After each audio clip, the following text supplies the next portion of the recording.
guys. How's everyone doing tonight? Keith Engel from TGI Sports Talks College Football. Huddle a couple seconds late on the music there. Trying to get everything popping over from another show to start my show. Welcome, everybody. Lots to talk about tonight. Welcome to everybody on TGI Sports Talk, everybody on Northeast Streaming Sports, Facebook, YouTube, on Let's Talk Sports on YouTube.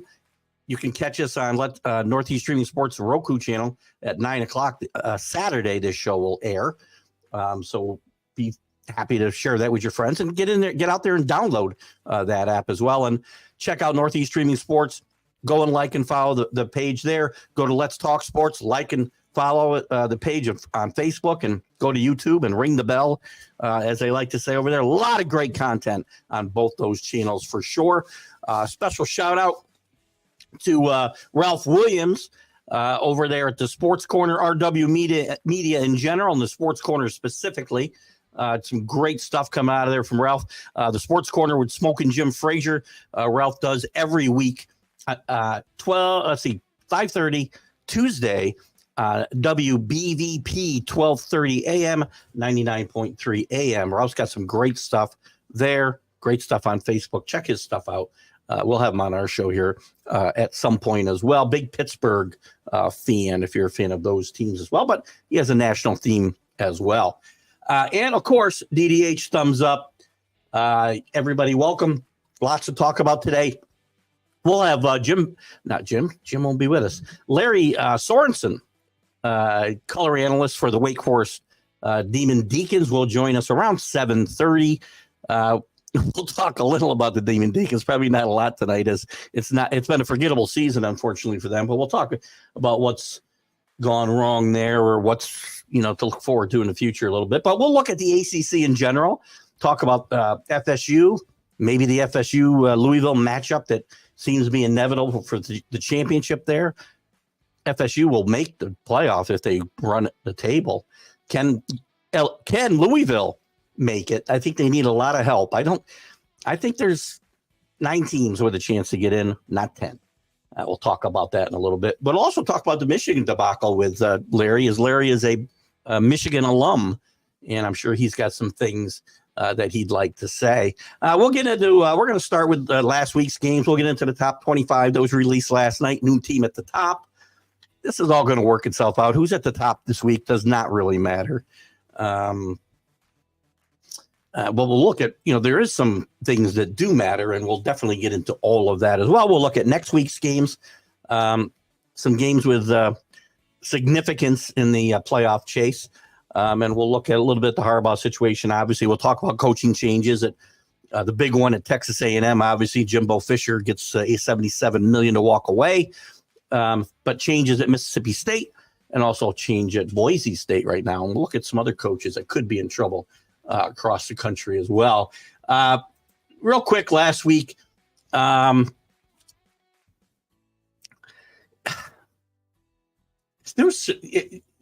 the whole Michigan thing is galvanizing, I think, that team. They played really well. The score at Michigan and Penn State of 25, what was the final? 24-15. Not as close as 9 points, guys. It just was not. Second half, Michigan doesn't need to throw the football. Ran, I think, Penn State out of the building. More evidence that James Franklin can't win the big game. It's like 3-17 against top 10 teams. He's only now, I believe, 4-19 against Michigan and Washington. Oh boy, I'm all over the place. Michigan and Ohio State. Listen, you're gonna have lots of nice 10-win seasons over there at Penn State. Or maybe not once USC and Washington and Oregon come in. It's going to get tougher over there, James. It's not going to be just Ohio State and Michigan. You're going to have to deal with Oregon and Washington and USC every year. Say what you want about the Trojans right now, but they're still a team to be reckoned with going forward. Go Oregon Ducks. Yes, Augustin, welcome with us. Welcome to the show. Glad to have you with us, I should say. Your Ducks are playing well. Don't believe the Dan Lanning rumors. He's not leaving for Texas A&M. Guaranteed. Anyway, we're going to talk about the Ducks. They got some style points No pile style points last week. Actually, USC played some good defense, held them to 36 points. Oh, God. Anyway, Florida State beats Miami 27-20. Williams had replaced Van Dyke as a Miami starting quarterback, got hurt. Van Dyke will be back, but Florida State, good all-around game. This is a better Miami team than people think. They make a lot of bad mistakes to hurt them, but this is a good win for Florida State. 30 years ago, this would have been the best game on the card. Ohio State rolls over Michigan State, no surprise. Georgia looking better and better. And you talk about a guy who can't beat certain teams. Lane Kiffin doesn't beat the top teams in the SEC. Never beat Alabama. And this was his first go at Kirby Smart in Georgia, and you can't beat him. Gets killed 52-17. Not good. We talked about Michigan. Good job. Washington gets by Utah. Tough Utah team at home. Washington has shown some chink in the armor, but this is going to be a good race, I think, that's going to lead to Washington and Oregon rematching in the Pac-12. We'll talk more about that as we go forward. And it may decide the Heisman, which we'll talk about later in the show. I think this is down to Penix, Bo Nix, Daniels from LSU, a record-setting performance last week, put himself back in the race. And I think Marvin Harrison Jr. will have a chance to one chance against Michigan to show his wares and maybe turn the race upside down. We'll see. Oregon, as I said, beat USC 36-27. Congrats, Augustin, your team with another good victory. Both Washington and Oregon have Oregon State left on their schedule the next 2 weeks in prime time. Big games. If we're going to get that rematch, these are going to be important games. Oregon State is not to be overlooked.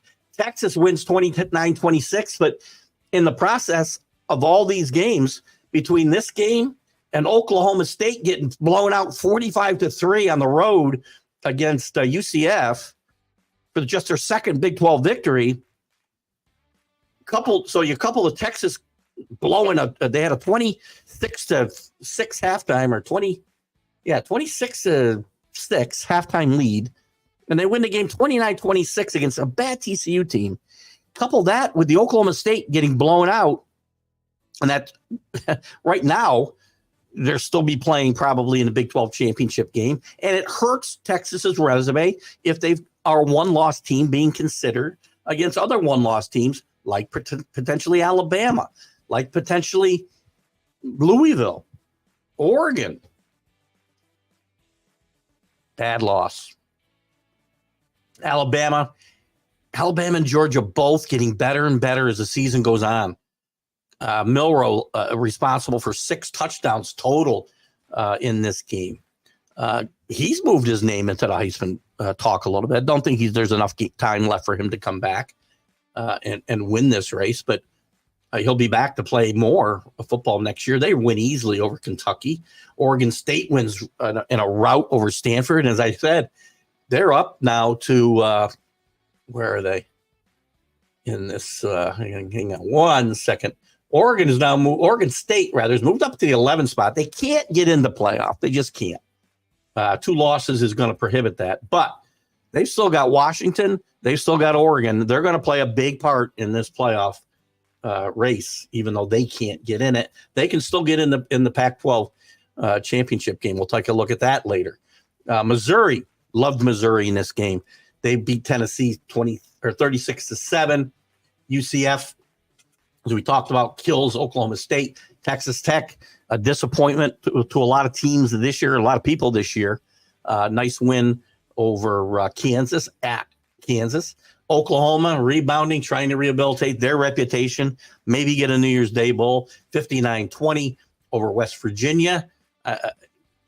Maybe Coach Brown's back in trouble there at West Virginia. Who knows? LSU wins 52-35. Jalen Daniels with just a remarkable game in this game as well. Runs for 234 yards, throws for 372. In prime time, Heisman voters were watching. He's got himself closer to the 2 leaders. I still have a hard time believing it won't come down to Nix and Penix. We'll see. Arizona playing great football, 34-31 over Colorado on the road. Deion and team struggling. Watch Coach Deion Sanders' press conferences. I think you see a coach who holds kids accountable. I talked about this. You got to get past the sunglasses and the bling, guys. He's a good coach, and he holds kids responsible. And I think this is a guy who's going to be a good football coach. He's talked about the rumors. Obviously, every time a job opens up, you're going to hear Deion's name. He's not going to Texas A&M. He's certainly not going to the other jobs. Iowa rolls over Rutgers 22-0. That's quite an offensive output for Iowa. They're going to be probably playing in the Big Ten championship game. They'll probably earn the right to get themselves blown out by the team who wins the East, which is lining up to be the Ohio State or Michigan, which that game will be a week from this week. Tulane, another close result to not a good football team, 24-22. Tulane, I believe, still holds the top ranking for the group of 5 teams, and would be in line for that Cotton Bowl bid on New Year's Day. Excuse me. Oh, we're still got the cough. But listen, SMU could sneak their way in there. A lot of teams could sneak their way in there. So Carolina trying to redeem themselves after a couple horrible losses, after getting to the top 10, being in the playoff conversation, 47-45 over Duke. Mac Brown's name has come up in the Texas A&M chatter. We'll see if there's anything to that. I think Mac Brown is probably happy to finish his career out at North Carolina. And Kansas State rolls over Baylor. Those were the big games last week. The big stories again, Texas. Oh, God, excuse me.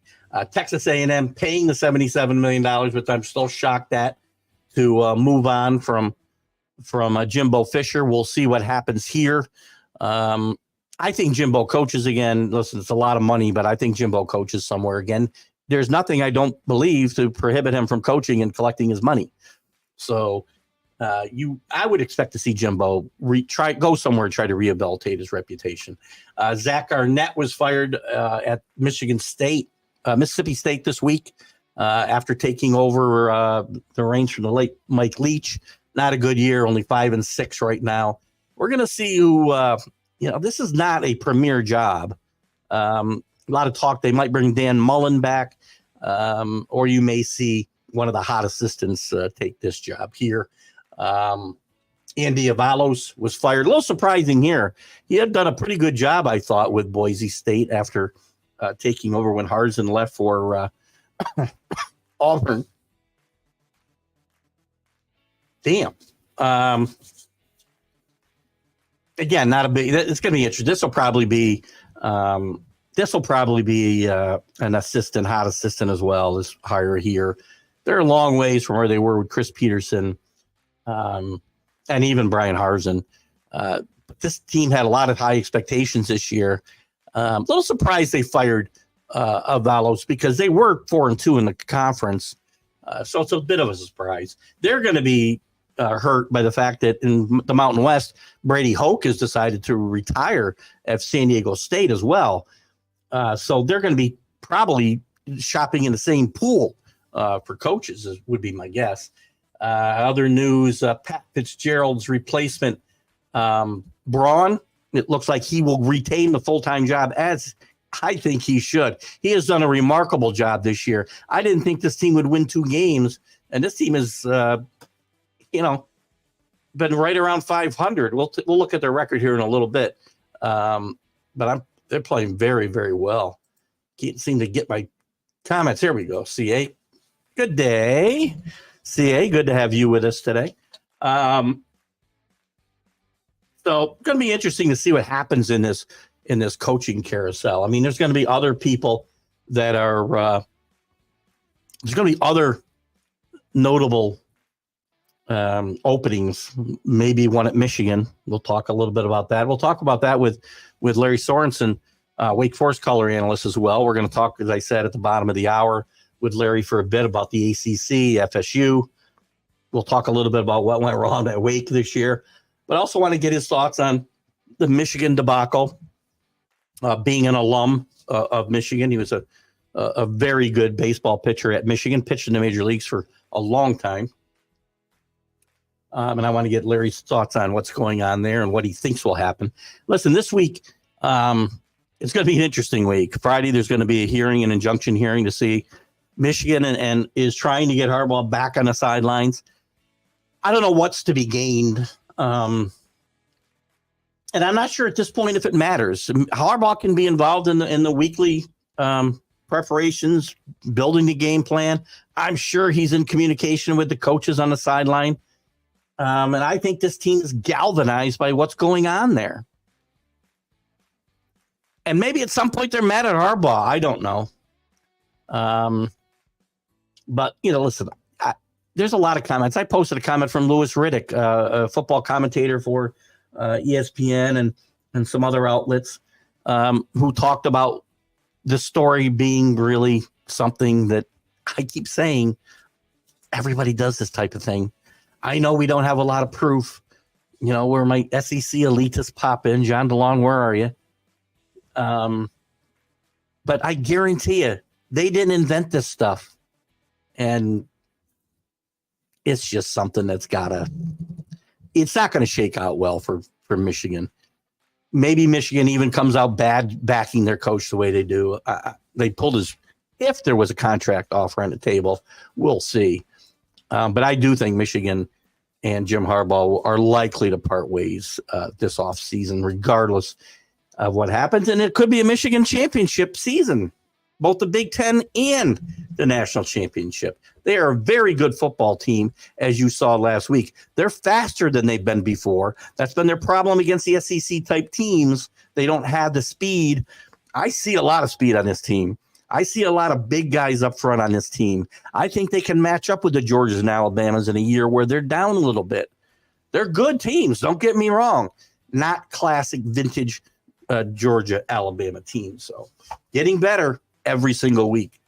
As far as the big opening here is Texas A&M. The names are going to get thrown around. We've already heard Deion's name will come up. There's been Dan Lanning rumors. Dan Lanning's not leaving Oregon, for Texas A&M. He's just not doing it. He knows the landscape in the SEC, but that's not going to happen. Mac Brown's not leaving North Carolina. I think Mac Brown's going to finish his days out at his age where he's comfortable at North Carolina, where he really made a name for himself.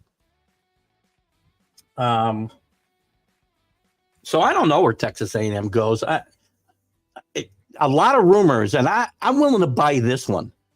And you think it's a step backwards for an NFL coach to go to college. College coaches are making more than NFL coaches today. Take a look around the landscape, the top coaches. You're making money on the college front. So a big rumor is that Texas A&M alum Dan Campbell, coach of the Detroit Lions, potentially going to Texas A&M. Maybe I'll talk to Larry about that as well. Lary Sorensen at the bottom of the hour. Going to be very interesting to see what happens there. We'll get into week 12 once after we're done with Larry here today.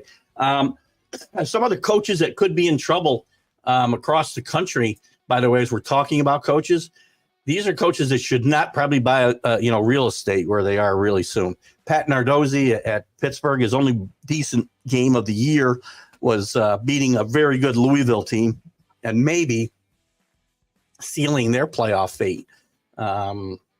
Again, things could break right and Louisville could get in this. I'm not sure we're going to see that, though. Dino Babers at Syracuse, they did get a win this past week, but last year they started 6-0. This year they started 4-4, and then they had bad losing streaks afterwards. A win this week, notwithstanding. Dino's just 41-54, and I think a very good guy and very good coach, I think, is in trouble at Syracuse. There you go. Dino Babers, I just talked about, Rick. I think Dino's in trouble. I think Dino Babers is a good coach. I don't know that he'll get a head coaching job right away. Dino Babers will be coaching as an assistant most likely somewhere if he loses this job. Maybe he can rebuild himself up, through the non-power conference route, but probably going to be out. Tom Allen at Indiana, most likely going to be gone. Great season in 2000, the COVID year. I believe the Hoosiers finished 12th, which, that's, unheard of territory for Indiana most of the time. But he's just 33 and 47 overall. The offense is not very good there, notwithstanding the offensive shootout they had with Illinois last week. Mike Lockley from Maryland. He's in his 5th season there. He'd gone 7-6, 8-5 the last couple of years. A lot of excitement around the Terrapins this year with baby Tua being there, and it has not gone well for the Terps this year, and they've had some really bad losses against the best teams in the conference. Do not think Mike Locksley will survive another year in Maryland, so there'll be a job open there. Dave Aranda at Baylor. It's a shame. 2 years ago, this guy was very close to being in the playoff, and he probably kept Oklahoma State out of the playoff. But since then, the Bears have really fallen apart, and this has been an atrocious season for Baylor. So I would think he's in trouble. Dana Holgerson at Houston. Houston's last year was disappointing. They were one of the favorites to win the AAC last year. In their last year there, they disappointed. Tulane went on to win that conference and later on beat USC and get the New Year's Day bowl game from the Group of 5 bid, where Houston was a big favorite to get it before the season. He's really not done well the last couple of years. They went 12-2 in 2021. But again, they fell back to 8-5 last year, and this year has not been good as they're just 4-6 in the overall. And I don't think they've got a win in the Big 12 yet. I believe UCF is the only new team to win in the Big 12 this year. We'll take a look at that in a minute. Justin Wilcox at California, probably another guy. Jake Dickert, who, if you told me this 6 weeks ago, I'd say you're crazy, because Washington State got off to a great start, beat Wisconsin, beat Oregon State. He had a quarterback in the Heisman conversation early in the season, but the wheels have fallen off at Washington State as they can't beat anybody at the moment. They've lost lopsidedly to some really bad teams and fallen not to the bottom of the Pac-12 thanks to Arizona State and Colorado, but I think Dickert's probably in trouble as well. And a couple of guys that names always come up. Danny Gonzalez at New Mexico. Nevada's Ken Wilson. I think Arkansas State's Butch Jones. Another guy, tried to rehabilitate his reputation at Alabama. At Alabama, yes, as a coordinator or whatever his title might have been. He has not done very well at Arkansas State in his third chance. So Cincinnati to Tennessee to Alabama, quality control coach or wherever the hell he was, to Arkansas State, and it has not gone well for Butch Jones, a former rising star. Got the job, if you remember, at Tennessee after leading Cincinnati to a New Year's Day bowl game as well. What do we got here, Rick? If I didn't say hi, Rick, say hi. Or I'll say hi. Do you think Freeman at Notre Dame? Yeah, I don't think Freeman's getting fired, Rick. Listen, he's a young guy. It hasn't been a total waste of a season at Notre Dame. I mean, they can't afford another loss. I think they got Stanford coming up. They're not going to lose to Stanford. He might want to win his bowl game, but I do not think that Freeman's going to face any trouble. And we're going to talk to, by the way, another thing I want to talk to, we may have Larry on for an hour tonight, I don't know, is also Sam Hartman's tenure at Notre Dame and see what he thinks about that. But I think Freeman's going to get a chance to, he's still learning on the job. And you got to give him some time, I think. I think probably expectations, as they often are at Notre Dame and South Bend, were probably a little overdone. So I think he gets another shot.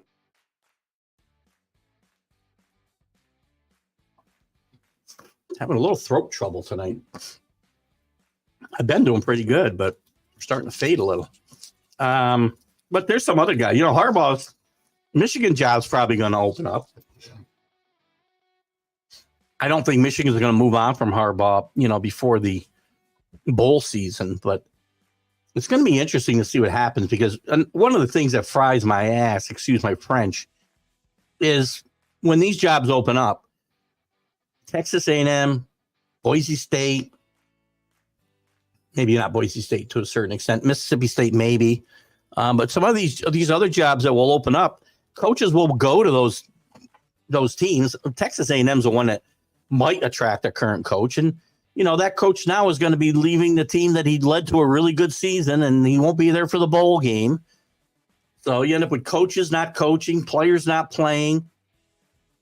I think Kenny Gifford, a great follower of this show, and Rick knows Kenny very well, but he talks about the bowl games being meaningless, and I still think some of them have some value. The Rose Bowl, the Cotton Bowl, the Orange Bowl, the Sugar Bowl, the big bowls. Maybe a couple others. But, they start to lose their value when the kids don't want to show up to play in them, and the coaches take other jobs before they've completed the job they're currently doing. And it's frustrating. I did see the Deion clip.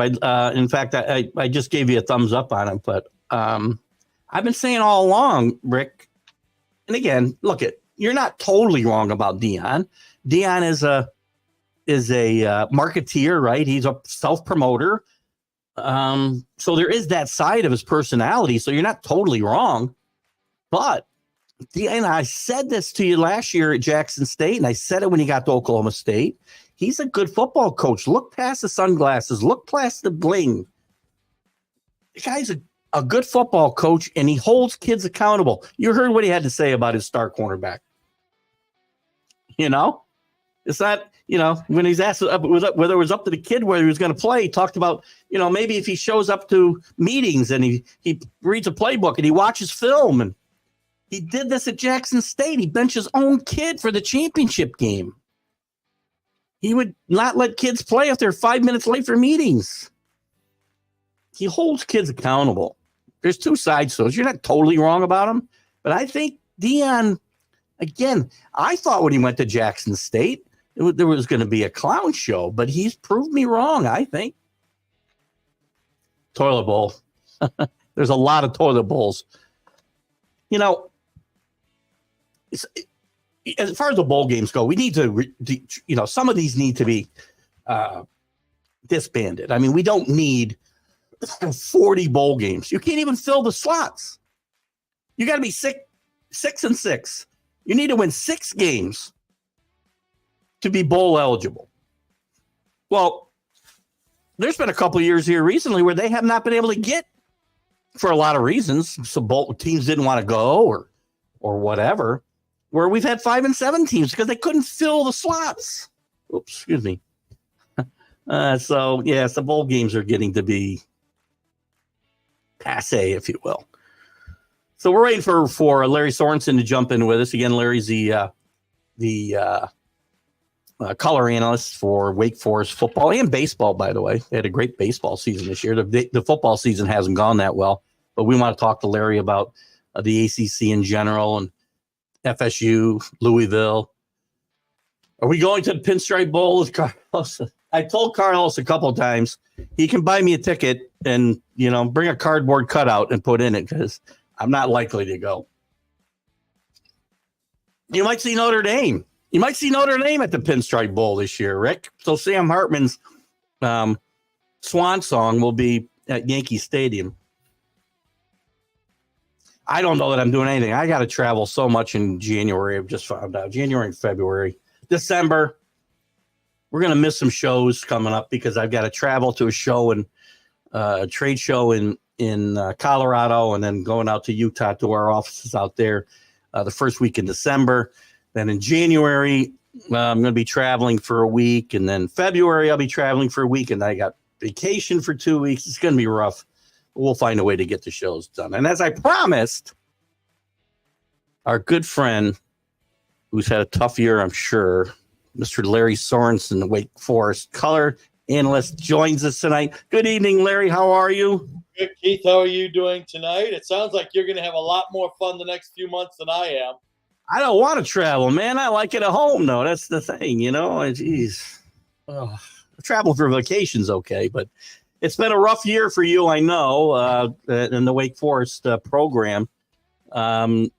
Before we jump into some conversation about the rest of the ACC and some national championships hopes for the league, what has gone wrong at Wake Forest this year, and what are we building towards, I guess, if we want to look at it from a more positive spin?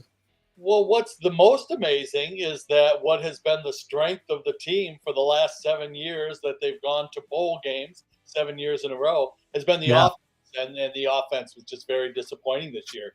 Thought that there was a quarterback in place to replace Sam Hartman, and it didn't work out. He clearly won the job, easily won the job, both in fall practice and in spring practice last spring. Had better numbers than Sam Hartman had in those 2 sessions during Sam's career, and it just didn't work out come game time. Backup quarterback got injured, went to a quarterback that had been switched over to defense, actually, who did come back and win a game but did not play all that well. So it's just been a really tough year in a lot of different ways, a lot of breakdowns in a lot of different areas. Knew that it was going to be a little bit of a rebuilding year, but it has not been. The broadcasts have been just wildly entertaining. But well, you get to show your true value to the school when you can carry a bad football team. You know that. Yeah, when you've got negative rushing yardage in the first half, and you're trying to find ways to make that exciting, it's a challenge. What is Dave Clawson been? And I'm not sure I'm clear on this. Has he been active in the portal? And because we know with the portal you can turn a program around pretty quickly. Is that likely to happen here at Wake Forest? Is there some sunshine to break through the biggest thing, and yes, he has been active, and yes, he's found some very good players, and found a couple of players that were at fine academic institutions that came to Wake Forest and their credits transferred over, and he was able to get some grad transfers. But as far as undergrad transfers, it's really difficult to get the credits to transfer over like it is at some other places. And so you guys get guys that have spent 2 years and maybe are very good players and would love to come there. But academically, there's so much that just can't get them into the school. It's really challenging to do. And so there are some grad transfer programs that they've done very well with. And then it comes down to how much NIL money do you have too. And, it's not, there's 5,000 students. There's about 70,000 living alumni at Wake Forest. And you just don't have the kind of base to draw from that other schools have. Yeah. Do you see this being a slow rebuild at Wake Forest then? Or slower than maybe some other schools? A lot of it depends. They're starting Michael Kern, who is in his 5th year in the program at quarterback and has had some success, but nobody got much playing time with Sam Hartman around. Ironic that this is the year that they play Notre Dame. So we leave for South Bend on Friday, and it should be a very, very interesting weekend up there. What are your thoughts? I'll segue to there. I mean, it is interesting that they'll play Sam here in his hopefully his last season. I mean, I feel like he's been around since the Bush administration, but somebody just got their 8th year of eligibility. It's getting crazy. I mean, good grief. What are your thoughts on Sam's kind of up and down year? Some people say disappointing year at Notre Dame. I think what's really odd is that the same schools that he struggled against at Wake Forest, he struggled against at Notre Dame. Louisville, he really struggled against. Clemson, he struggled against. 0-5 against Clemson in his career.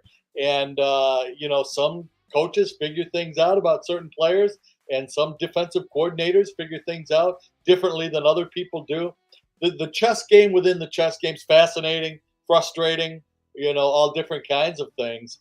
but it's always interesting, no doubt about that. It's been a really interesting year.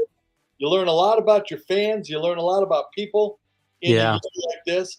Wake Forest went to 7 straight bowl games and are going to in 50-50 miss this year.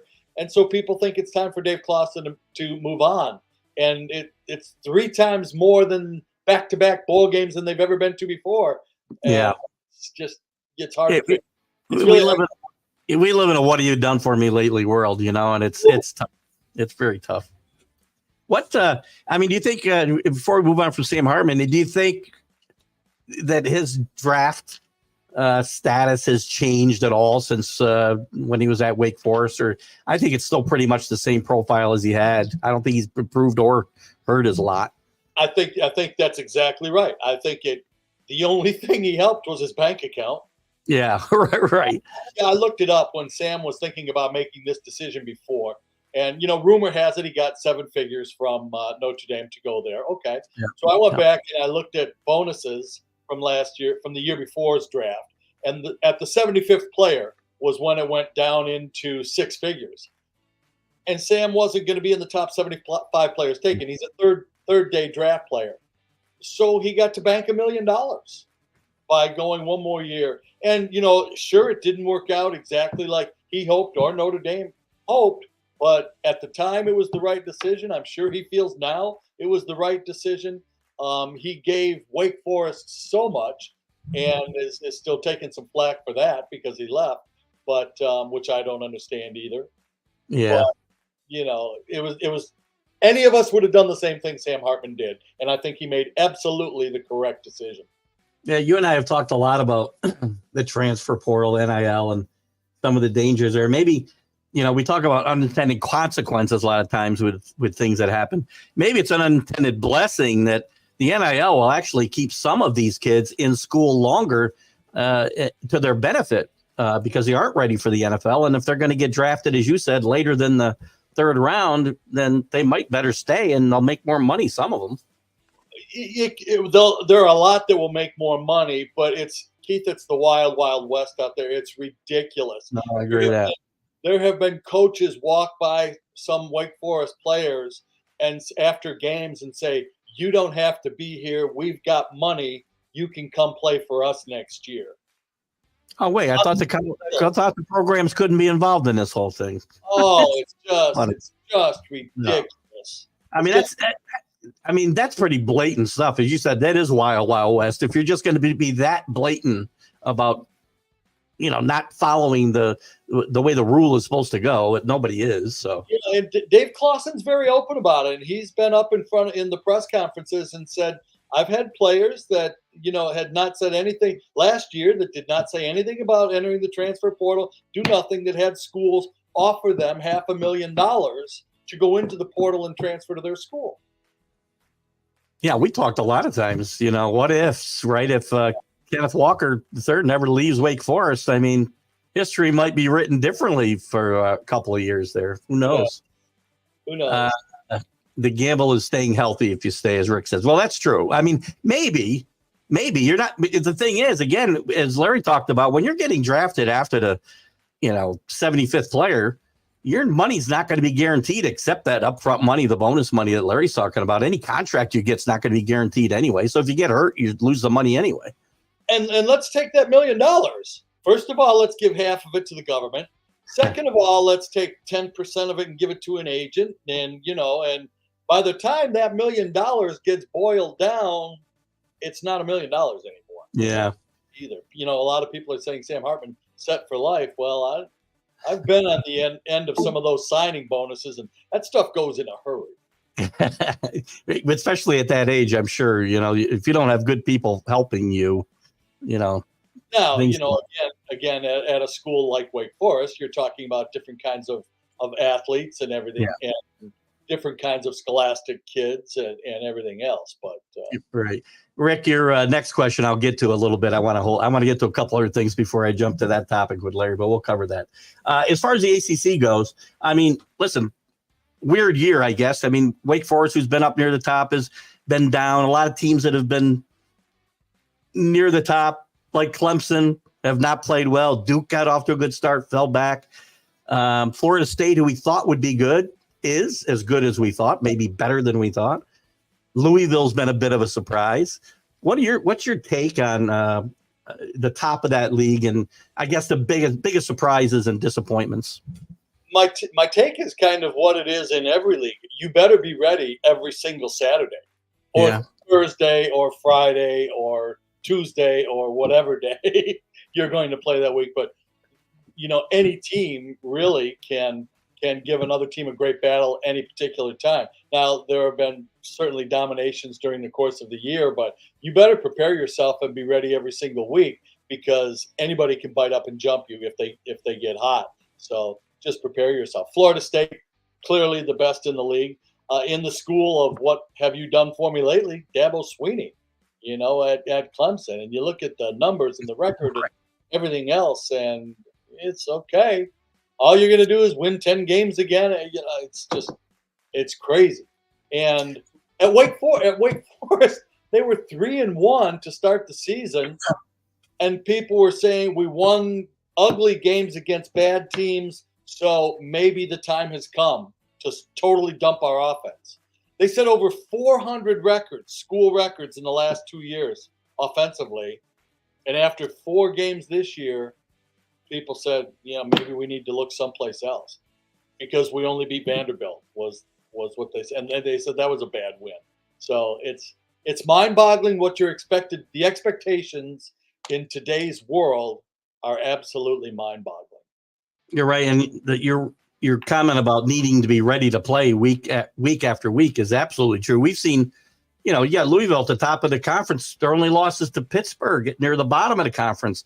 You've had North Carolina, who got as far as number 10, and people talking about a playoff potential there, and then they lose to Virginia, who, by the way, with everything they went through last year, I think Tony Elliott's done a pretty good job there, and that team battles every week. They may not be, near the top of that league, but they battle, I think, week after week. It's such a fine line that schools win that it's almost humorous to listen to people say, well, they should have won that game. They should have won it by 3 touchdowns. They should have won by 21 instead of the 19 that they did, because I'm mad because they didn't cover the spread for me. So it really wasn't that great a win. And it's a crazy business, and it's kind of a directionless ship right now, it seems. Yeah. So what are your thoughts about Florida State? This is a team undefeated. I think it's a well-rounded team. I think they play pretty good football in every facet of the game. They aren't blowing some teams out. They had a tough game against Miami, but you would expect that to be a tough battle. I think this team, it looks like it should be Louisville and Florida State. How do you see that playing out?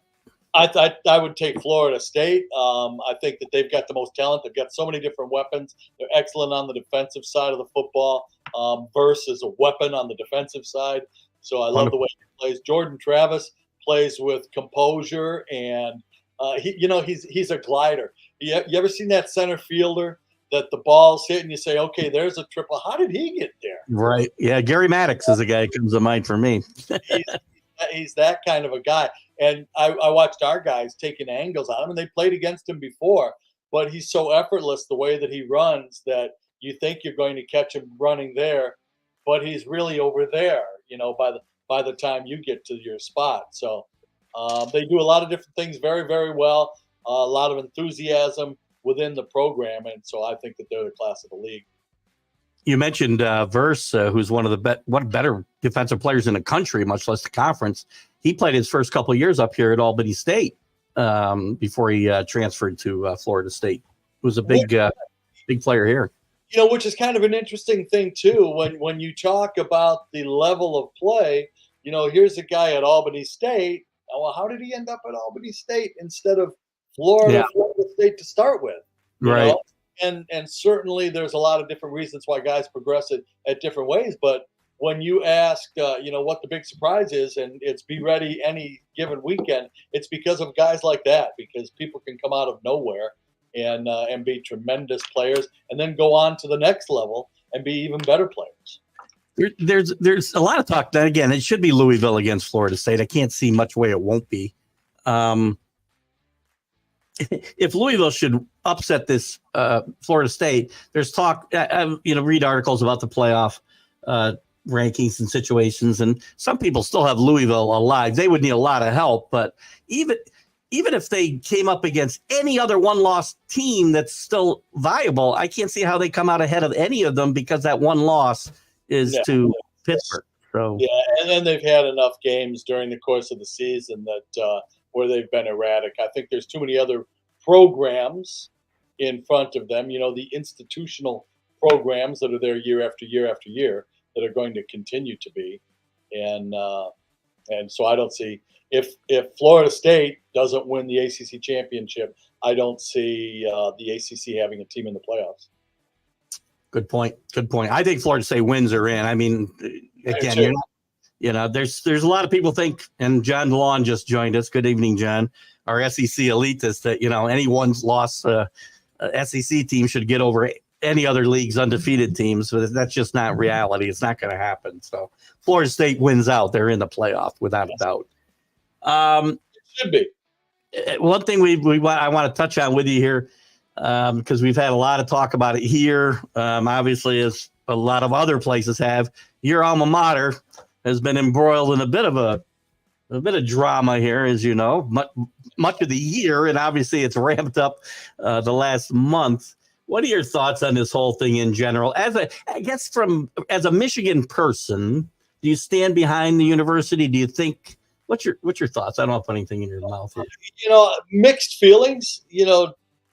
Disappointment that we're embroiled in it. I'm not the biggest Jim Harbaugh fan. I think that he distracts from the program, but he does so many good things for it in the same way. And he certainly builds the profile of the program. Who knows what we'll find out, when all is said and done. I know that from talking to coaches and listening to stories, there are so many, my fear is that it's going to open the door to some of the things that are said privately coming out publicly, where they say, we know this coach talked to a player out of the dead zone time. We know for a fact that happened. We have proof of that happened. And it just becomes a Pandora's box of everybody ratting everybody out. How you look at what Sports Illustrated was reporting about the 3 schools exchanging Michigan signs. Right.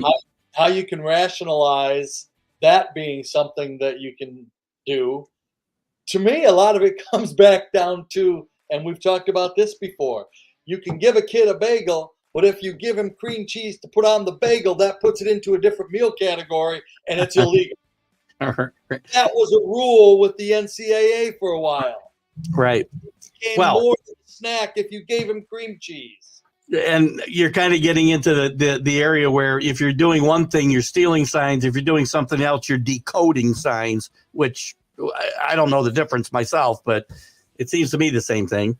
And so video for every game, and if you build up video from every game enough, you start to see patterns. But to say, well, they were pointing to the sky on 3rd and 12, well,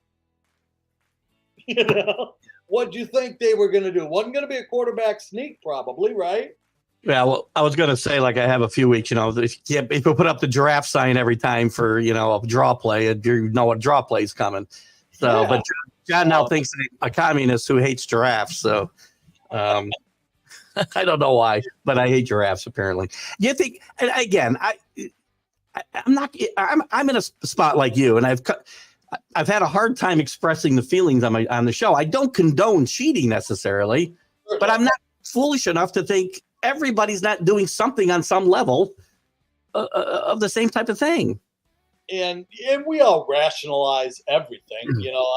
I love the one. I love the one where they said, with the amount of money that was exchanged, that evidently was used by this man, $15,000, then Harbaugh absolutely had to know about it. $15,000 in a major college football program could have come from anywhere. It's That could have come from the custodian.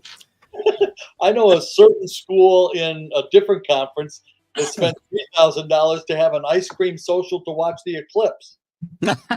Right. It's the way that we can rationalize it either way. I mean, we can convince ourselves of anything we want to convince ourselves of. The one thing I do know is that they have got to find a way to put some standards out there that people have to adhere to. Because right now, the inmates are running the asylum and people are just going until somebody tells them to stop. And there are so many people that can't. And to me, if you want to get the entire sign stealing issue stopped, how is it college football does not have a radio inside the helmet to talk to your quarterback? That was my next question for you. Do you have any knowledge of why they have not instituted this or will not allow it to be instituted? I don't get it. And I said on the air during our broadcast, and I'm glad nobody listens to our broadcast, or I'd have been in trouble probably. But I said, how is it that the league above and the league below can all do it, and the college level can't figure out how to do it? And well, it's going to cost too much. Again, aforementioned ice cream social. High schools use it, for crying out loud. Are you kidding me? There's the potential for cheating. Well, there's a potential for grabbing your coach's headset signs. It's laughable. It truly is laughable. And they say, well, if Elon plays Wake Forest, Elon can't afford it. Well, okay, then if Wake Forest wants to use it in their stadium when they play Elon, then they must provide helmets for Elon's program. Right. Well, it's always been, if one side's communication goes out, then the other side's got to turn theirs off, right? So exactly, that's one of the more ludicrous conversations you can ever get involved with. Well, I just thought of a side benefit to it as well, and you kind of talked about it earlier, that if a team's having a bad game, I mean, they could switch the channel and listen to Larry's broadcast of that same game, and get enjoyment out of their day. One thing I learned in a hurry is I don't tell Warren Ruggiero or Dave Clawson what plays they should run or why it was a bad decision to run the one they did. I just kind of try to contribute and stay in my own lane and try to tell people exactly what's going on around the atmosphere around the stadium and on the playing field. There's John DeLon's answer. He agrees with us on the headset thing, that it's money, and it is ridiculous because it could be solved pretty easily. I've been just so much money floating around, even the smallest programs. Larry, I mean, Connecticut got whatever. UMass, when they played Penn State earlier at Happy Valley, got $1.6 million to go to that game. I think they can put some radios in their helmets. I'm pretty sure. Yes, it is not tremendously extensive technology to be able to do that. I mean, you look at any college baseball game, and the catchers have an earbud in their ears, and they're talking to the dugout, and they can do it in baseball, but they can't do it in football. I don't know it. It's crazy, right?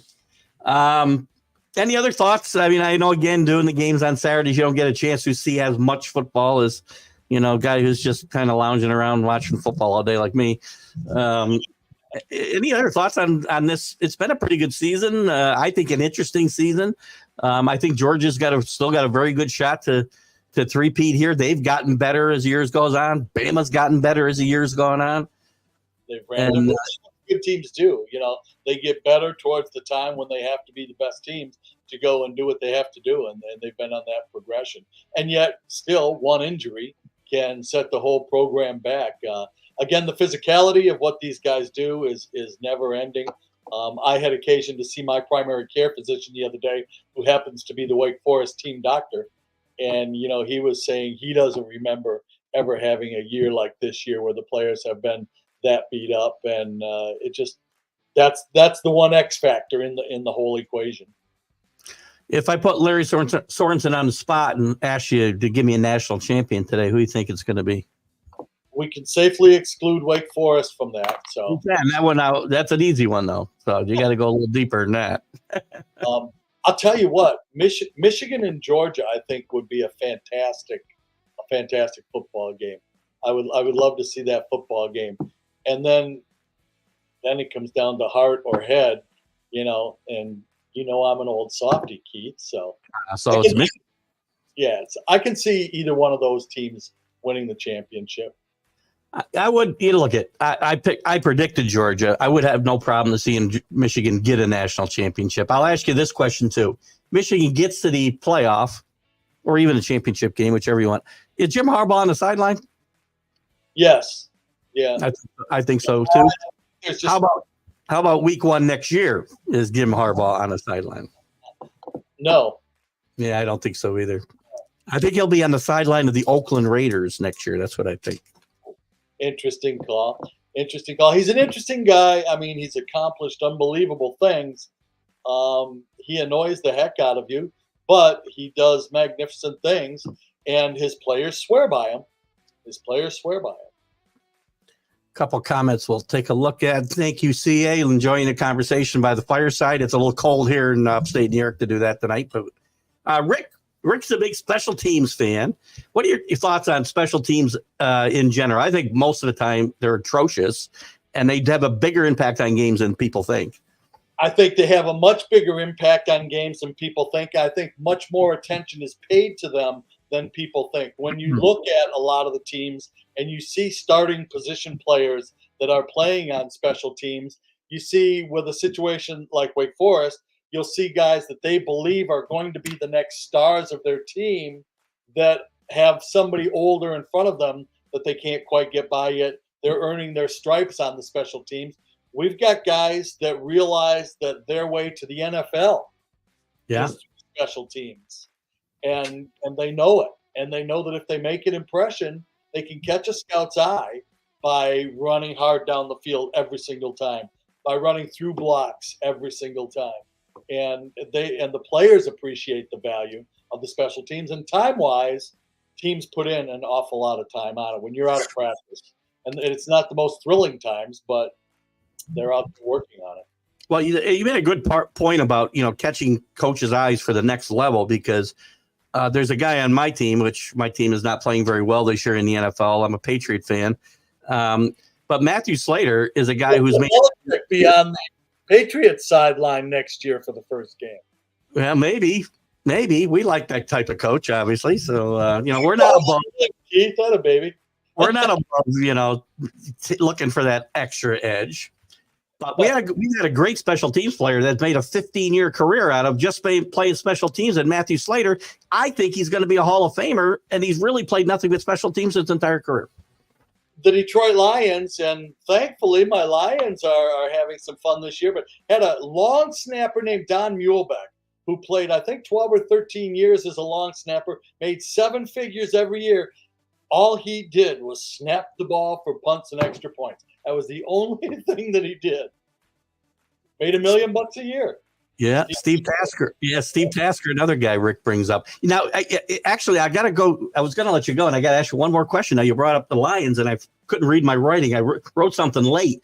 One of the big rumors about Texas A&M, who we know just bought out Jimbo Fisher, which I'm still shocked they paid $77 million to pay him. I thought it would never happen, but it's happened, and he's gone. One of the hot rumors is that Dan Campbell, Texas A&M alum, is going to be heavily considered, and he might consider the job. I mean, there were times where nobody would go back to college from the NFL, but you're making more money in college as a coach than you are in the NFL these days. What are your thoughts about that? Half of what you read and less of what you hear. Yeah. He's done a great job with the Lions, by the way. He's done a magnificent job with the Lions, and they're fun to watch, and their offensive coordinator is brilliant. I mean, their offensive coordinator, you can count on seeing a play you didn't expect in the situation that you're in. And I will leave you with this thought. We have the second-year defensive coordinator, Brad Lambert, who has been a head coach in the past, will say frequently that his goal in life is to be a fired SEC coach. Yeah, that's a good goal to have, man. All I got to do is coach 1 year, get my parachute, and get out. There you go. Great job. Larry, thanks for coming in tonight. It's always a joy talking with you. Anytime, Keith. Have a great night, buddy. You too. Thanks. Bye-bye. The great Lary Sorensen from Wake Forest, the color analyst there for both the baseball and the football. programs. I'll get to some of the comments that I didn't put up for Larry there in a second.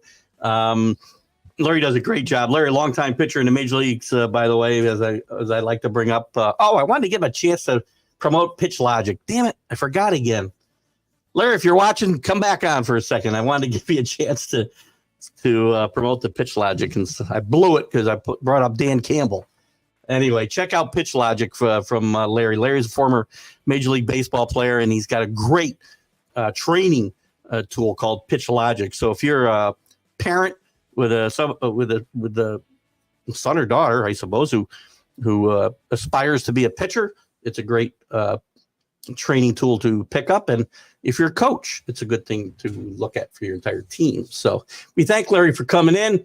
Let me change my banner here real quick. Jim's not going to be with us. Now I just changed the order of everything. Great job, Keith. Well done. That's why I can't use my fingers, because they're like sausages, for crying out loud. We'll take a look at the rankings here in a second. Let me get to your comments that I missed.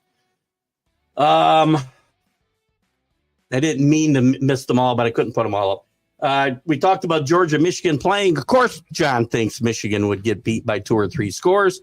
Wolverines just don't have enough dynamic playmaking ability on offense to hang with the Dogs. Most years, I would agree with you, John. This year, Michigan's got more playmakers than you think, and they've got a little more team speed than they've had in the past. And I think Georgia is just a notch lower than they've been the last 2 national championship years. Now, I'm not knocking Georgia. I think Georgia would win that game. I do not think they're going to win it by 3 touchdowns. That's all. Great. Did I miss something else up here, Larry? John, you had something else up here. I think I didn't get up. Oh, this one I was trying to read it and I couldn't. I was trying to talk to Larry and read this at the same time. If you were the NCAA, you'd have all the coaches in the same room and tell them they had 30 minutes to write a statement outlining all the cheating. Those who decline win a 10-year show cause. Well, that's not going to happen, number one. You put them in the same room, and they're going to come up with the same story. So you might want to put them in separate rooms, by the way. What else you got here? 76 million is enough to overdose on zebra cakes multiple times. A lot of, and I don't know if it came up in our TGI Sports Talk chat or somewhere else about Jimbo Fisher. I think, and I said this at the top of the show when we were talking about him being bought out in the first place, I don't think the $77 million is going to keep Jimbo off the sidelines. I think Jimbo Fisher is going to want to come back, rehabilitate his reputation. He'll have to work his way back up, maybe. But there will be schools that offer Jimbo Fisher a job. That's guaranteed. So we'll see how that goes. What do you got here? Is that the same one? I don't know what this one is. Did I see that Texas A&M has said that they want to sign their next head coach to an incentive-laden guaranteed money contract? But brilliant move. They should. These schools have got to stop giving out 10-year guaranteed contracts for 70, 80, 90, $100 million. I mean, you still got schools in quite a bind, by the way. Penn State's in the same bind up there with James Franklin. His buyout's going to cost about $70 million if they want to move on from him. And you can't tell me, again, it's going to get tougher for that school. They've got to play better teams than just Michigan and Ohio State every year. They beat everybody else except Michigan and Ohio State. And how long is the fan base going to be okay with that?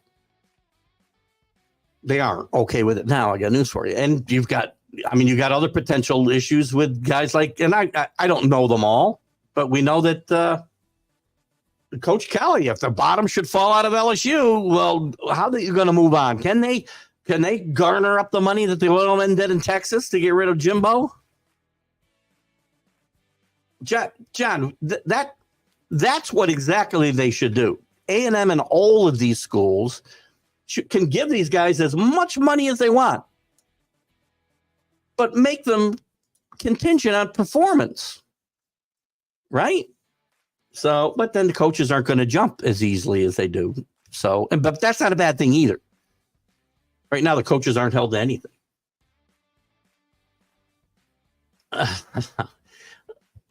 Mass just screams mass portal exodus. Well, that's a good point. Listen, there's unintended consequences to everything. So one thing we think is a good idea, or I think is a good idea, is coaches with incentive-laden contracts. As you say, now you're going to have guys who need to perform, and you're going to have them really hitting the portal hard, and you'll have mass exoduses as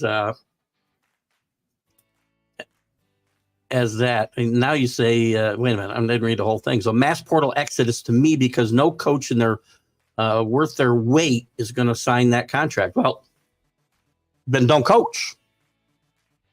If the schools are going to take control, why should the coaches? And listen, I'm a guy who thinks everybody's worth whatever somebody's willing to pay them. Okay, so I don't think anybody's overpaid, because the minute I think you're not worth the money, I fire you, and I don't pay you anymore. What's wrong? What's wrong with make good contracts? I've lived on one for 40 years. I've never had a contract. I'm day to day, man. I get fired tomorrow. So I have to perform. I have to do my job and do it well, or I don't have a job and I don't get paid. I don't have a problem with that. That's the way America works, man. Oh, it's why I have problems with unions. I have problems with guaranteed contracts for coaches. I don't have a problem paying a guy as much freaking money as you want to pay him, but he should perform above and beyond to earn it. And so should players. Not in college, by the way. But anyway, I mean, it's probably not going to happen, because there's always one, just like in major professional sports, there's always one dumb owner. There's always going to be one dumb university president who's going to give out these stupid contracts to these coaches. Ridiculous. We talk a little bit about the top, the coaches poll this week, and we'll get into some of the games from this week and what our predictions might be, and anything else. You guys bring up your topics. We'll talk about all of this and more. Coaches that should be fired, coaches that might be fired. You can bring up the Heisman race. Let me talk about the Heisman race a little bit first. Right now, I see it. Michael Penix and Bo Nix, neck and neck. They're both going to get primetime games against Oregon State coming up, which are going to have major implications on the playoff, because they both need to win. So both quarterbacks need to perform well in primetime. Then they're likely going to have a show off against each other, which might very well decide the Heisman race right then and there. That's number one scenario. Number two, one or both of them falter on this stage, the big stage, the next couple of weeks. You got Daniels from LSU, who has had a huge primetime game last week, but stumbled, I thought, pretty badly against Alabama. One big game last week, and he's back in the Heisman conversation. Now, if he finishes out strong, is anybody going to notice because of the rest, these other two big name quarterbacks playing in the limelight the next 3 weeks? Between both of them playing Oregon State in prime time, and then the national or the Pac-12 championship game. Then you got Marvin Harrison, who's still laying out there. And to me, the best player in the country is Marvin Harrison, from Marvin Harrison Jr. from Ohio State. Best player in the country. If he has a huge game against Michigan, he could still come out of nowhere, in my mind, and steal a lot of votes. So I think it's going to be a close race. And I think you've got those four guys. You've had some guys. Milroe has made some inroads. Even Carson Beck has made some inroads when you look at some of the like if you look at the gambling sites and how they're ranking these guys in the Heisman race. Carson Beck has made a lot of ground up. So has Milroe recently. But it's too late in the game for them to get towards the top. And to me, winning means something as well.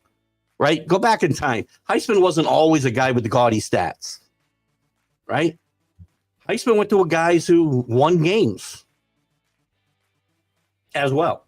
Not always. I think Pat Sullivan won on a, maybe you can help me out, John, if you're old enough. Didn't Pat Sullivan win on like a 4-7 Auburn team? I could be wrong. What do you got here, buddy? Well, let me go to your coaches. See, my fingers don't work right. Coaches first. All coaches, staffs, and players get the same base salary and get bonuses for performances. Well, that's not how it works today, CA, but it should work that way. Already think the Heisman is meaningless. Why? It's the best college football player. I mean, why is it meaningless? I'd love to know why it's meaningless. Is it because you don't agree with the winners every year? Because it just goes to the guy with the gaudiest stats? I won't necessarily disagree.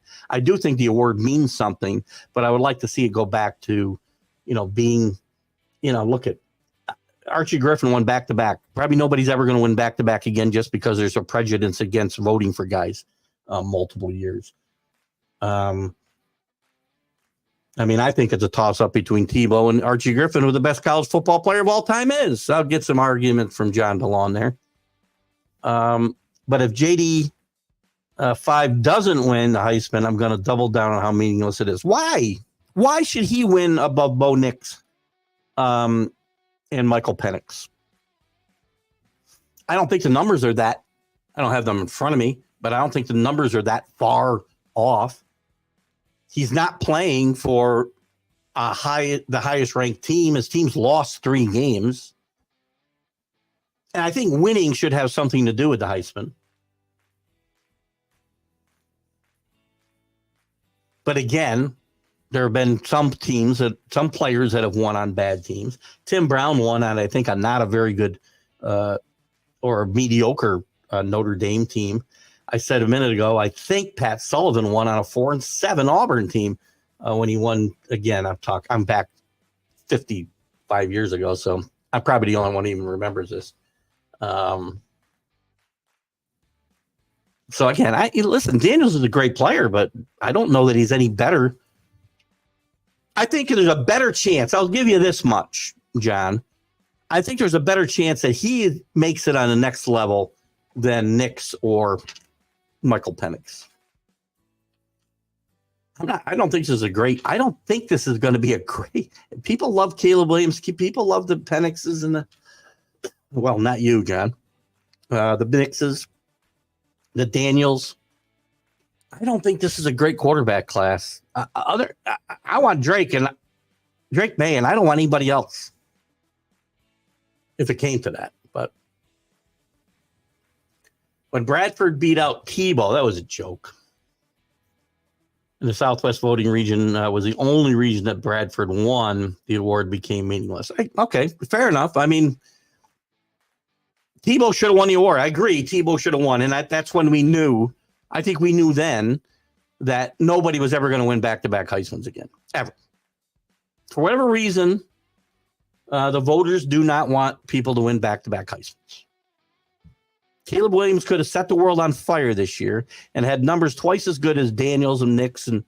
And I still want you to answer, though, John, about Daniels and why he is head and shoulders above Nix and Penix. But Caleb Williams could have numbers, head and shoulders above all of those guys. I don't think they would have voted in the Heisman. Just because I don't think they want them to win 2 in a row. And I do think, by the way, Marvin Harrison, best player in the country, he's a Heisman Trophy winner. Just saying. Looking quickly at the rankings, then we got to get into some picks. Georgia does move back into the number 1 spot ahead of Ohio State. That doesn't really mean much right now. I think if Georgia wins the SEC, they'll be number 1. If they lose to Alabama, then the winner of Ohio State and Michigan will be number 1. That's how it'll play out. Florida State will probably stay in a 4th spot unless the SEC somehow gets shut out, which I don't see happening. And the question is going to become, who's going to get that fourth spot? Is Michigan and Ohio State going to be strong enough without winning a conference? If you have one lost Georgia team who didn't win their conference, I got to take Alabama over them. So the SEC, I would think the only way they can't get a representative is if Texas wins out. And I think Texas's chances got hurt badly last week by winning so close against TCU, and also Oklahoma State getting blown out by, a couple of things. Oklahoma already, getting beat by Kansas after they beat Texas. And then Oklahoma State, who they may very well play in the Big 12 championship game, getting just routed by UCF last week, really hurts Texas's resume. But you got Oregon. You can't take. So if Oregon wins the Pac-12, if Washington wins the Pac-12, they should be in. Ohio State, Michigan losers got to be out. The SEC winner would be in. Florida State would be in. But you still got, and again, I usually root for chaos. You've got a great chance for chaos. Alabama loses to Auburn, then beats Georgia. Oregon beats Washington. Louisville beats Florida State. Texas wins out. It's going to get interesting, man. I think it's going to be an interesting Final Four here, because there's so many scenarios that could play out here. Don't count out Auburn in the Iron Bowl. Alabama's playing great football. I do think they'll go there and win, but I don't think it's going to be a walkover. Really don't.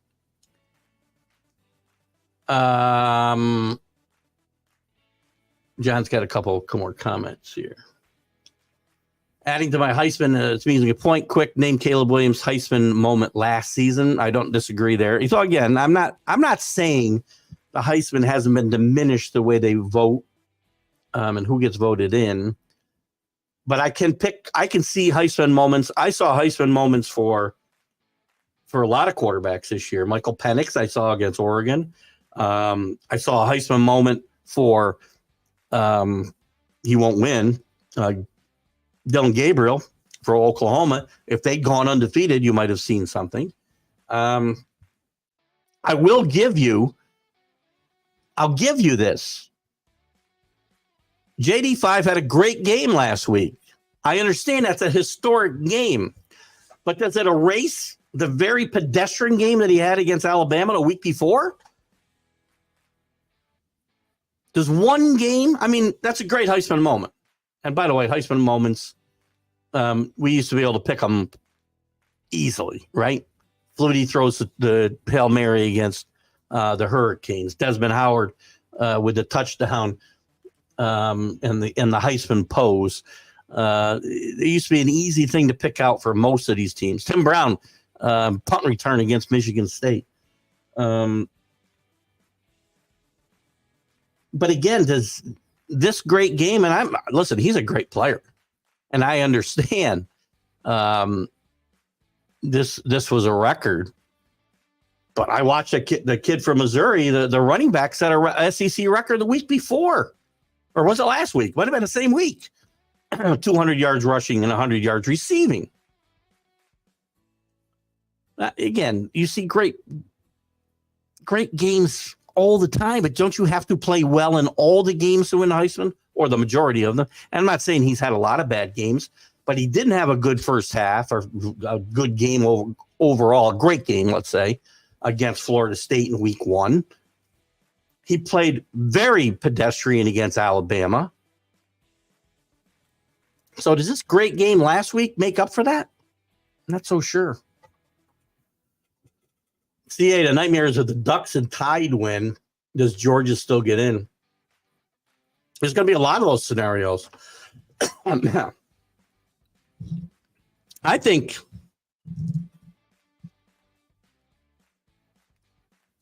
in that case, They could get in if Florida State were to get beat by Louisville, right? They'd get in. Georgia would be the 4th team. Most likely. I think they'd get in over a one-loss Texas team now because Texas one-loss has really been, or their season resume has really been hurt by Oklahoma going in the tank, by Oklahoma State getting blown out, by them struggling.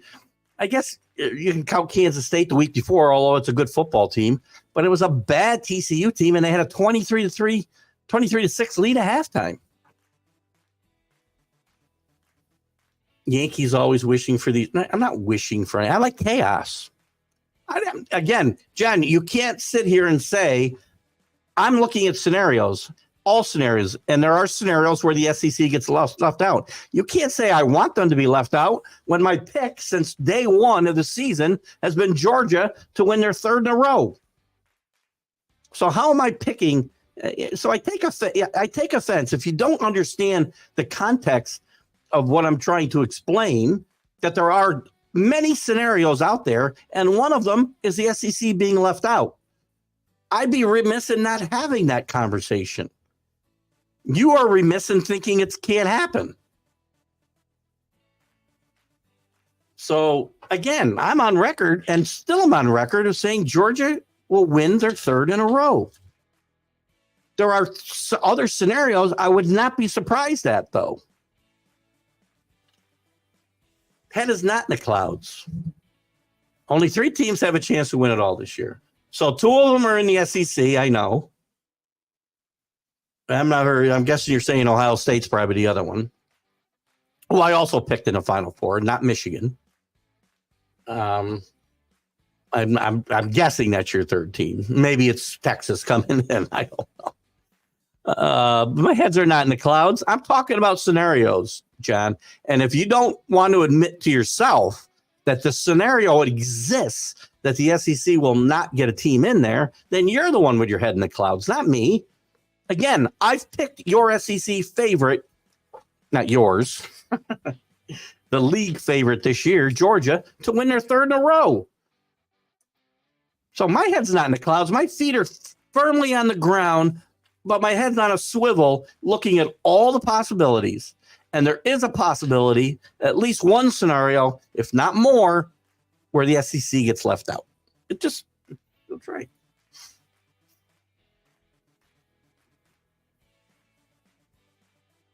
Well, again, John, I understand he gets knocked out. He was driving them with 10 minutes left in the game. Okay. I did see him get knocked out of the game. But again, why am I not allowed to hold that against him in his Heisman candidacy? Should we say, well, I mean, what if he'd gotten hurt and didn't miss the year? Would I be able to, should I consider what he would have done the rest of the year in my voting? Why can't I say because he didn't complete that game, and whether it was targeting or not to me is meaningless. And again, I'm not arguing that he's not a great player, and he if he won the Heisman, he'd be a deserving winner. I don't think he's a runaway winner over Nix or Penix or even Marvin Harrison.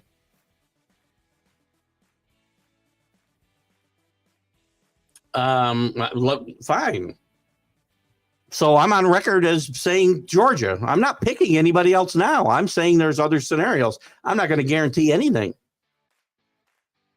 I bet I picked Georgia from the beginning of the season. Not now, not after my team LSU was, eliminated in week 1. Well, not necessarily week 1, but you know what I'm saying. And that's a pretty good pick. By the way, I pick one team. Georgia. You pick you've got 3 chances down to 1. Bet them all. Tide beats the Bulldogs in their 3rd or 4th seed because they give Georgia 4th. Not in a scenario where there's 3 unbeaten teams. If Ohio State and Michigan are undefeated, if Florida State's undefeated, and if Washington's undefeated, you're telling me that Bama and Georgia are getting in over one of those undefeated teams. That'd be a travesty. And by the way, that would also tell me that now the 4-team playoff has become, a participation, a trophy. That awarding of the 4th seed to a one-loss team over an undefeated champion of a Power 5 conference would be atrocious. It would be a travesty. And it would be the reason we have to go to a 12-team playoff, because we can't have that type of bias determining national championships. There you go. Hot take. Michigan is Group B, and discuss Group B. Are we relegating them now? By the way, Duggan should have won the Heisman last year. I will not argue with that at all. That you'll get no argument from me, John, at all. What do we got? I got 2 minutes. What I got? 2 minutes or 4 minutes? 4 minutes. Let's look real quick. I didn't look at the rankings. Let's look real quick at some of the top games. Just the top games. The best game coming up this week is going to be, we got 2 good teams. Georgia's going to Tennessee. Tennessee struggled with Missouri last week. I expect Georgia. That was at Missouri, though. I think. I could be wrong. I like Missouri a lot. I think Georgia goes in and handles Tennessee. It's a good Tennessee team, but they're not as good as they were last year. Georgia's getting better, and Georgia should handle them. Washington, Oregon State. Washington's been struggling recently. I do think Washington will go in there and win a close game. Oregon at Arizona State shouldn't be a problem. All of these games, by the way, have playoff implications. That's why I'm mentioning these games and these games only, since we're on time. Minnesota, OSU. OSU is going to win easily here. Minnesota's okay, but Ohio State's going to win easily. Michigan goes to Maryland. We talked earlier about Maryland being a disappointment. There's going to be no problem here, unless the only problem with the USC Michigan games is if one of them is looking ahead to the following week of their own matchup, and I don't think that'll happen. Texas and Iowa State has some ramifications. Texas should not have a problem, but again, Iowa State's better than TCU in my mind, and we saw Texas struggle at TCU last week, so we'll see what happens there. And Bama and FSU are both taking the week off, as Bama's playing Northern Alabama and Alabama's playing Chattanooga. So that's the games we'll worry about. Let's see if we can get a couple more comments in here before we have to get out of here pretty quick. Let me put some music up while we do this so I can get ready to get out of here. Guys, it's been a great show. You guys have been awesome tonight. I got no music playing. I don't know why. There we go. Now a little bit. All right. Nope, only one will be undefeated. OSU, Michigan, and you know why. I guess I do. Well, I know only one of those teams can be undefeated, but I can have one of those. You're going to say Michigan can't get there. Maybe they're going to ban them. To me, the real question is, does one-loss SEC runner-up get in over a one-loss Pac-12 championship? If it comes to that, then you've got a conversation. I said they can't get in over an undefeated conference championship. So, CA says Georgia, Michigan, FSU, Washington, or Oregon. There's a lot of possibilities. There's still 9 teams with a chance. Some kind of chance. Some teams need a lot more help than others.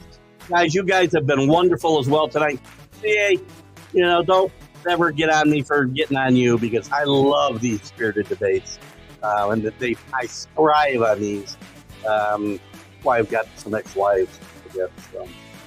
They didn't thrive on as much as I did. Keith Angle for TGI Sports Talks, College Football Huddle. You guys have a great weekend. You can watch a replay of this on a lot of the groups. You can see it live on the Roku channel, Northeast Streaming Sports Roku channel, on Saturday morning at 9:00. We'll see you guys later. Have a great weekend. Enjoy the football. We got some great matchups again.